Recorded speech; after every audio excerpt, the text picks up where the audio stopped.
पश्चिम बंगाल और असम में विधानसभा चुनाव के लिए कल पहले चरण का मतदान होगा। दोनों राज्यों में पहले चरण की वोटिंग के लिए सभी जरूरी तैयारियां पूरी कर ली गई हैं। चुनावी प्रक्रिया की पारदर्शिता और विश्वसनीयता को और बढ़ाने के मकसद से दोनों राज्यों में प्रत्येक मतदान केंद्र पर ईवीएम के साथ वीवीपीएटी मशीन का इस्तेमाल किया जाएगा। कोविड महामारी के मद्देनजर मतदान केंद्रों पर अधिकतम 1000 मतदाताओं को आने की अनुमति दी गई है।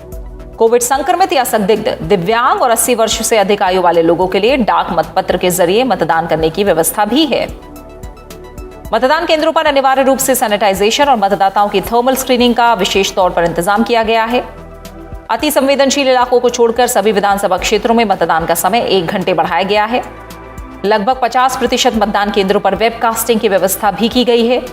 ये इंतजाम विशेष रूप से अति संवेदनशील, महत्वपूर्ण और अधिक मतदाताओं वाले मतदान केंद्रों के लिए है। पश्चिम बंगाल में पहले चरण में 30 विधानसभा सीटों के लिए वोट डाले जाएंगे। पहले चरण की सीटों के लिए कुल 191 उम्मीदवार चुनाव मैदान में हैं। बीजेपी 30 में से 29 सीटों पर चुनाव लड़ रही है, जबकि एक सीट पर बीजेपी की सहयोगी एसजेएसयू ने एक सीट पर उम्मीदवार उतारा है। तृणमूल कांग्रेस की तरफ से 29 सीटों पर उम्मीदवार चुनाव मैदान में हैं। जयपुर विधानसभा सीट पर टीएमसी उम्मीदवार का नामांकन अस्वीकार होने के बाद पार्टी निर्दलीय उम्मीदवार का समर्थन कर रही है। वहीं कांग्रेस, वाम दल और गठबंधन सहयोगी इंडियन सेक्युलर फ्रंट संयुक्त मोर्चे के तहत चुनाव लड़ रहे हैं।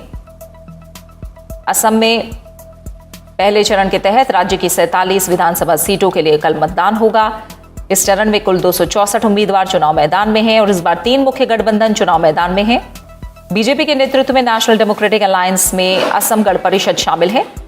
अन्य गठबंधनों में यूनाइटेड पीपल्स पार्टी, लिबरल और कांग्रेस के नेतृत्व में महाजोट शामिल है। महाजोट या ग्रैंड अलायंस में All India United Democratic Front, Bodoland People's Front शामिल है। कांग्रेस ने 43, असम जातीय पार्टी ने 41, बीजेपी ने 39 और एजीपी ने 10 उम्मीदवार मैदान में उतारे हैं। 78 निर्दलीय उम्मीदवार भी किस्मत आजमा रहे हैं। असम और पश्चिम बंगाल में दूसरे और तीसरे चरण के साथ ही केरल, तमिलनाडु और केंद्र शासित प्रदेश पुदुचेरी में एक चरण में होने वाले विधानसभा चुनाव के लिए भी प्रचार अभियान जोरों पर है। असम और पश्चिम बंगाल में दूसरे चरण का मतदान 1 अप्रैल को होगा। दूसरे चरण के लिए असम में 39 सीटों के लिए 346 उम्मीदवार चुनाव मैदान में हैं, जबकि पश्चिम बंगाल में दूसरे चरण की 30 सीटों पर कुल 171 उम्मीदवार चुनाव लड़ रहे हैं। इन दोनों राज्यों में तीसरे चरण में 6 अप्रैल को वोट डाले जाएंगे।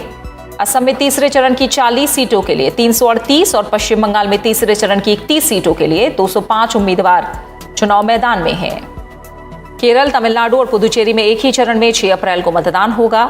केरल विधानसभा की 140 सीटों के लिए कुल 957, तमिलनाडु विधानसभा की 234 सीटों पर 4125 और पुदुचेरी विधानसभा की 30 सीटों के लिए 324 उम्मीदवार चुनाव मैदान में हैं।